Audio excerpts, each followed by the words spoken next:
Bago po tayo magtungo sa ating topic ngayon, gusto ko po munang pasalamatan yung mga kamanok natin na nag-subscribe po sa ating channel at yung mga kamanok natin na magsusubscribe pa lang po sa ating channel. At maraming salamat po sa mga nag-comment sa ating pong mga video. At yun nga po ang topic natin ngayon. Ang comment po ng isang kamanok natin na namumroblema po siya tungkol po sa manok niyang si Rama. Bibigyan po natin siya ng konting tips o payo kung paano po niya masosolusyonan yung problema po niya sa pusa niya at saka sa manok po niyang si Rama.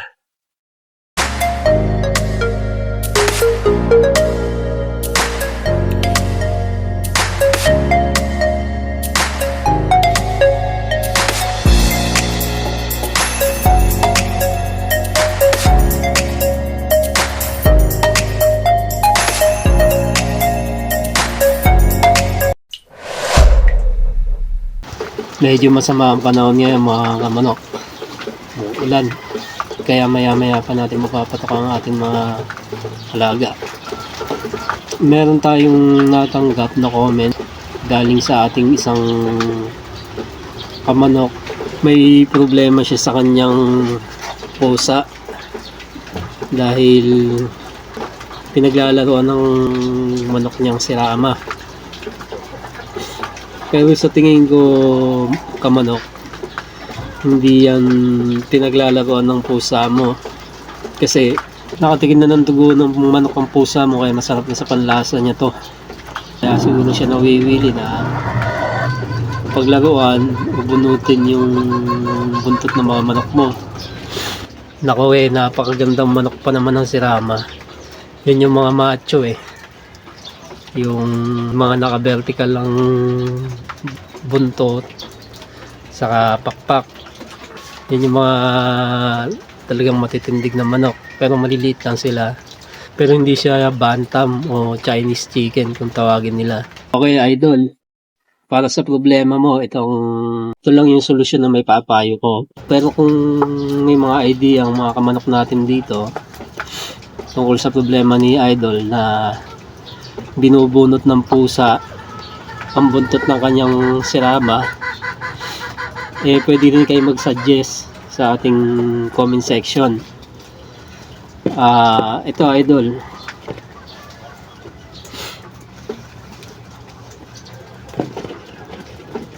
sili yan idol, didikdikin mo lang yan, didikdikin mo, tapos para mas madaling ipahid, kung mayroon kang mantika o langis, ihalo mo lang yung sili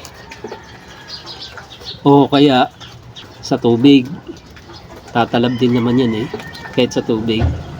Tapos ipapahid mo sa buntot yan idol, kung saan yung parting pinaglalaroan ng pusa mo.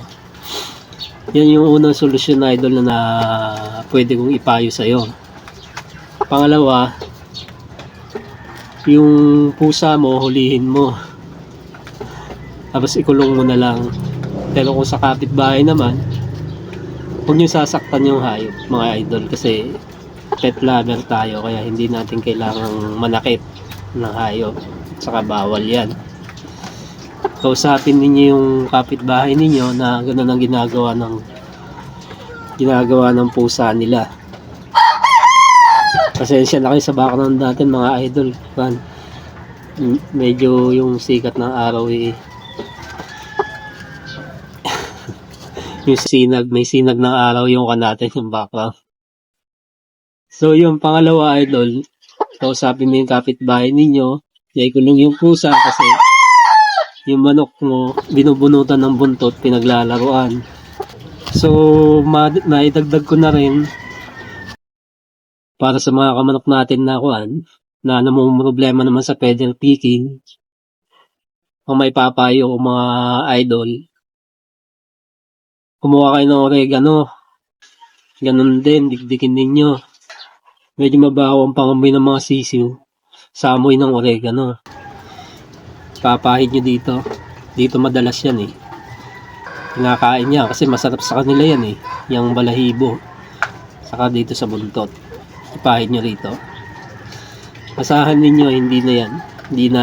Hindi nakakain ng balahibo o ng buntot yung mga sisiw ninyo. Pero kung hindi effective sa inyo yung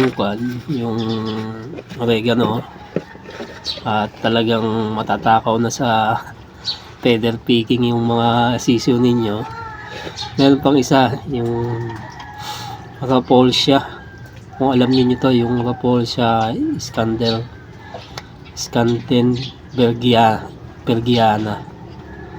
Ito yung bulaklak na nakikita sa mga gubat-gubat o bagong kung tawagin nila bagong sa ibang katawagan. Mabaho yun, yung parang amoy patay na daga yun. O kung mayroon ko yung mga ibang naiisip na pwedeng ilagay na mabaho sa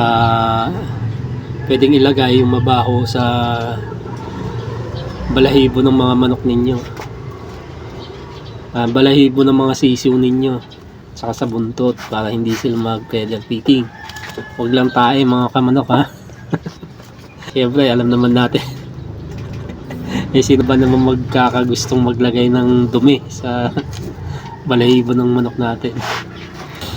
Tapos isa pa sa mga pumiperwisyo sa mga manok natin, yung daga. Yan. Ang ginagawa ko naman sa mga yan, mouse trap. Siguro naman familiar na sa inyo yan, alam nyo na yan. Kaya lang minsan hindi rin effective yung mouse trap. Kaya ang ginagawa natin, nagpapain tayo ng pagkain din ng manok, kasi ang kadalasang kinakain yan, yung pagkain ng mga manok natin, lalo na ako nag-iilaw sa gabi ng mga sisiw, pinapasok yung kulungan ng mga manok natin. Nakita nyo naman, may mga manok natin nasa baba, nasa lupa, pinapasok yun. So ang ginagawa ko, meron ako ditong mouse trap. Doon ko nilalagay yung pagkain ng manok, tapos nilalagyan ko ng lason. Then kinabukasan makikita mo patayin na. Yun din pala yung isa rin yun sa mga dahilan kung bakit takot palagi yung mga sisiw natin, kasi pag pumapasok yung mga daga, nagwawala sila. Yun. Pero hindi naman silang pinupuntirya kundi yung patoka. Pero may mga dagang pinupuntirya yung mga sisiw. So yun, ang ginawa ko naman sa ganon, dati nangyari na sa akin yun, yung karne ng manok nilagyan ko ng lason, then yun, nalaman ko na daga yung kumakain, patay. Hindi naman po tayo ganun kalupit. So yun, wala na ngayon. Wala nang ganong daga ngayon dito sa akin. Pangatlo, yung bayawak. Nagkaroon din ng bayawak dito na palibasa merong gubat dyan, yung merong bakanting lote, binahay ng bayawak. So ang ginawa ko, ganun din, pinainan ko rin ng karne ng manok. Palibasa may sagingan doon sa bakanting loteng yon, doon ko inilagay. So far yun, wala nang bayawak na naliligaw dito sa kongko, sa manukan ko. Ibinabahagi ko lang mga kamanok yung mga experience ko sa pag-aalaga ako dito. Baka naman yung iba sabihin, nagugulat, bakit magkakaroon ng bayawak, backyard lang naman yung wala pong pinipiling lugar ang mga bayawak saka mga daga, lalo na ang daga kasi mabahay dito. So yun lang idol, sana na may naitulong ako sa problema mo tungkol sa manok mo na napakaganda pa naman yan. Medyo mahal lang si Rama dito sa atin, mas mahal pa yata sa Stags. Okay, pero wala akong idea kung magkano ang presyo niyan. So sana idol, may naitulong ako sa iyo. Sana may naipayo rin ako sa inyo. Kung may mga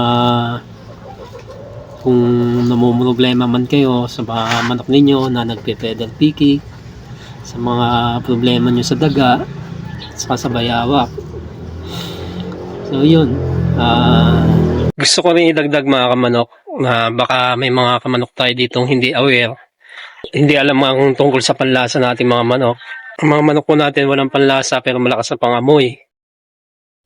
Yung tungkol po sa sili, okay lang po yun kasi hindi naman po nila malalasahan yung sili. Halimbawa, naglilinis ang ating mga manok ng balahibo. Gusto ko lang po ipaliwanag sa inyo na okay lang po na pahiran ninyo ng sili yung buntot ng manok ninyo para hindi po mapaglaruan ng pusa. Nagpapasalamat po ako sa mga nakakapansin at sumusubaybay na rin po sa ating channel. At sana po i-share ninyo yung mga konting kaalaman na ating ibinabahagi sa inyo. At pa-like and comments na rin po kung mayroon kayong mga gustong pa-content sa atin. At kung meron kayong mga gustong malaman sa mga gagawin po natin na lahat para mabigyan po kayo ng payo at para po masolusyonan ninyo kung ano man po yung mga may experience ninyong problema sa inyong pong pag-aalaga. Muli po, magandang umaga. Ito pong muli ang PMS Backyard Cleaning.